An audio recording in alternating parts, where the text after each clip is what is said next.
కొత్త సంవత్సరానికి సమయం ఆసన్నమవుతుంది. సమయం దగ్గర పడుతుంది. చిన్న పెద్ద అన్న తేడా లేకుండా అందరూ న్యూ ఇయర్ కు గ్రాండ్ వెల్కమ్ చెప్పడానికి ప్రిపేర్ అవుతున్నారు. ఇక హైదరాబాద్ లో పరిస్థితి గురించి ప్రత్యేకంగా చెప్పాల్సిన పని లేదు. డిసెంబర్ 31 రాత్రి సెలబ్రేషన్స్ కోసం హైదరాబాద్ యువత ఎంతగానో ఎదురు చూస్తారు. కార్పొరేట్ ఈవెంట్స్, పబ్స్ లో స్పెషల్ ప్రోగ్రామ్స్ దగ్గర నుంచి కమ్యూనిటీ హాల్స్ లో సెలబ్రేషన్స్, రోడ్ల మీద యూత్ హడావిడి. హైదరాబాద్ లో పండగ వాతావరణం పీక్స్ లో ఉంటుంది. ఇక ఈ క్రమంలో new year celebration special focus పెట్టారు Hyderabad commissioner Sajjanar. New year వేడుకల పేరుతో హద్దు మీరితే కఠిన చర్యలు తప్పవని హెచ్చరిస్తున్నారు.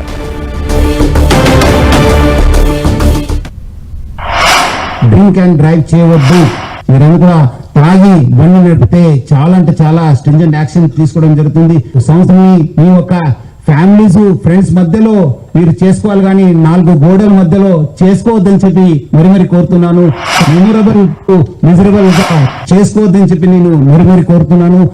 అట్లానే ఈ యొక్క డేంజరస్ డ్రైవింగ్ పైన కూడా హైదరాబాద్ సిటీ ట్రాఫిక్ పోలీస్ చాలా గట్టిగా మనము ఎఫర్ట్స్ పెట్టడం జరుగుతుంది. ముఖ్యంగా హెల్మెట్ లెస్ డ్రైవింగ్ కావచ్చు, మైనర్ డ్రైవింగ్ కావచ్చు, రాంగ్ డ్రైవింగ్ కావచ్చు, దానిపైన కూడా చాలా అంటే చాలా ఫోకస్ గా మనం పనిచేయడం జరుగుతుంది.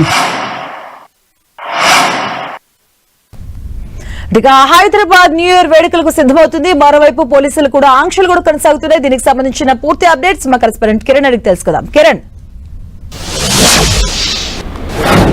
మాధవి, నూతన సంవత్సర వేడుకలకు కౌంట్ డౌన్ మొదలైనట్టుగా చెప్పుకోవాల్సి ఉంటుంది. జంటర్ నగరంలోని 4 కమిషనరేట్ల పరిధికి సంబంధించి కూడా నూతన సంవత్సర వేడుకలను ప్రశాంతంగా నిర్వహించేందుకు ఇప్పటికే పోలీసులు పలు ఆంక్షలు కూడా విధించిన పరిస్థితి కనిపిస్తుంది. ముఖ్యంగా సైబరాబాద్, హైదరాబాద్, అదేవిధంగా మల్కాజ్గిరితో పాటు ఫ్యూచర్ సిటీకి సంబంధించిన 4 కమిషనరేట్లకు సంబంధించి కూడా ఈసారి పోలీసులు నూతన సంవత్సర వేడుకలను చాలా పకడ్బందీగా ఎలాంటి అవాంఛనీయ ఘటనలు చోటు చేసుకోకుండా నిర్వహించేందుకు ఏర్పాటు చేసినట్టుగా చెప్పవచ్చు. ఇక ముఖ్యంగా హైదరాబాద్ కమిషనరేట్ పరిధికి వస్తే ఈసారి నూతన సంవత్సర వేడుకల సందర్భంగా 120 సంబంధించిన డ్రంక్ అండ్ డ్రైవ్ పాయింట్లు ఏర్పాటు చేశారు. ఇక పబ్బులు, క్లబ్బులతో పాటు రెస్టారెంట్లు, ఈవెంట్లు జరిగే ప్రాంతాలకు సంబంధించి కూడా ఈసారి చాలా పకడ్బందీ చర్యలు తీసుకున్నట్లుగా చెప్పాల్సి ఉంటుంది. ఇక ఈవెంట్ కి పర్మిషన్ ఉన్న వారికి మాత్రమే అనుమతిస్తున్నారు. ఇక ఈవెంట్లకు సంబంధించి ఎంతమందిని గ్యాదర్ చేస్తున్నారు ఏంటి అనే సంబంధించిన పూర్తి వివరాలను కూడా ఇప్పటికే పోలీసులకు సంబంధించిన ఆంక్షలు కూడా విధించిన పరిస్థితి కనిపిస్తుంది. ముఖ్యంగా జంటర్ నగరాలకు సంబంధించి కూడా ఇటు హైదరాబాద్, సైబరాబాద్ సంబంధించిన కమిషనరేట్ పరిధికి సంబంధించి కూడా పెద్ద ఎత్తున పబ్బులు ఉన్న నేపథ్యంలో పబ్బులు కూడా ఈసారి ఖచ్చితంగా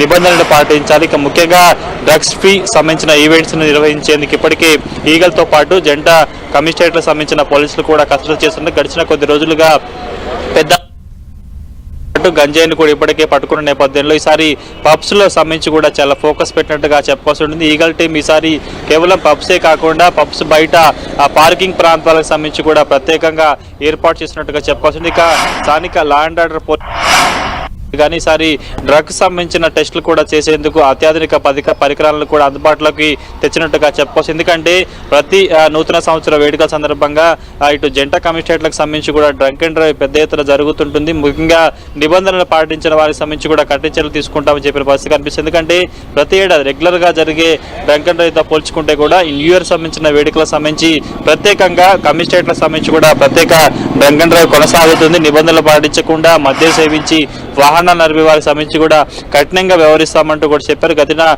కొద్ది రోజులుగా ఇటు హైదరాబాద్ సిపి సజ్జనార్ ఇటు సోషల్ మీడియా వేదిక కూడా ఇటు డ్రంక్ అండ్ డ్రైవ్ తో పాటు నూతన సంవత్సర వేడుకలను ప్రశాంత వాతావరణం నిర్వహించుకోవాలి. ఎవరైనా అసభ్యపరంగా నిబంధనలు ఉల్లంఘిస్తూ వేడుకల్లో పాల్గొంటే మాత్రం వారి మీద కఠిన చర్యలు తీసుకుంటామని చెప్పిన పరిస్థితి కనిపిస్తుంది. ఇక సైబరాబాద్ విషయానికి వస్తే ఈసారి పెద్ద మొత్తంలో ఈవెంట్ల నిర్వహణకు సంబంధించి కూడా అనుమతులు ఇచ్చినట్టుగా తెలుస్తుంది. ఎవరైనా నిబంధనలు పాటించకపోతే మాత్రం వారి మీద కఠిన చర్యలు తీసుకునేందుకు పోలీసులు సన్నద్ధమవుతున్న పరిస్థితి కనిపిస్తుంది. కాబట్టి ఈరోజు రాత్రి 10:30 తర్వాత కూడా ఇటు జంట నగరాల్లోని అన్ని ఫ్లైఓవర్లు మూసేయబోతున్నారు. ఇక వేడుకలకు సంబంధించి కూడా ఎవరు ఎలాంటి ఇబ్బందులు కలగకుండా ముఖ్యంగా రైడ్ కి సంబంధించి ఓలా, ఊబర్ వంటి క్యాబ్స్ సంబంధించిన వారు కూడా ఇటు వినియోగదారులకు సంబంధించి వారికి సంబంధించిన రైడ్ ను ఖచ్చితంగా వాళ్ళు తీసుకునే విధంగా ఎవరైనా క్యాన్సిల్ చేసే మీద కూడా దాని మీద కఠిన చర్యలు ఏర్పాటు చేస్తున్నారు. ముఖ్యంగా ఈసారి చాలా పకడ్బందీగా ప్రశాంతంగా నూతన సంవత్సర వేడుకలను నిర్వహించేందుకు జంట నగరాలకు సంబంధించిన పోలీసులు భారీ కసరత్తు చేసినట్టుగా చెప్పాల్సింది. కాబట్టి ప్రస్తుతానికి అయితే ఇప్పటికే హైదరాబాద్, సైబరాబాద్, మల్కాజ్గిరితో పాటు ఫ్యూచర్స్ సంబంధించిన కమిషనరేట్ పరిధికి సంబంధించి కూడా ఇప్పటికే పోలీసులు సాయంత్రం తర్వాత ఎలాంటి నిబంధనలు అమల్లోకి తీసుకురావాలి, ముఖ్యంగా ఈవెంట్ జరిగే ప్రాంతాలకు సంబంధించి కూడా వారి డేగ కన్నుతో నిఘా వేయబోతున్నారు. ముఖ్యంగా డ్రగ్స్ సంబంధించి కూడా ఈసారి ఈవెంట్లు సంబంధించి కావచ్చు డీజేల మీద ఫోకస్ పెట్టినట్టుగా చెప్పాల్సి ఉంటుంది. కాబట్టి ప్రస్తుతానికి ఈసారి చాలా పకడ్బందీగా నూతన సంవత్సర వేడుకలను ప్రశాంతంగా నిర్వహించేందుకు జంట నగరాలకు సంబంధించిన 4 కమిషనరేట్ సంబంధించిన పోలీసులు పకడ్బందీ చర్యలు తీసుకున్నట్టుగా చెప్పుకోవాలి. Right, thank you Kiran.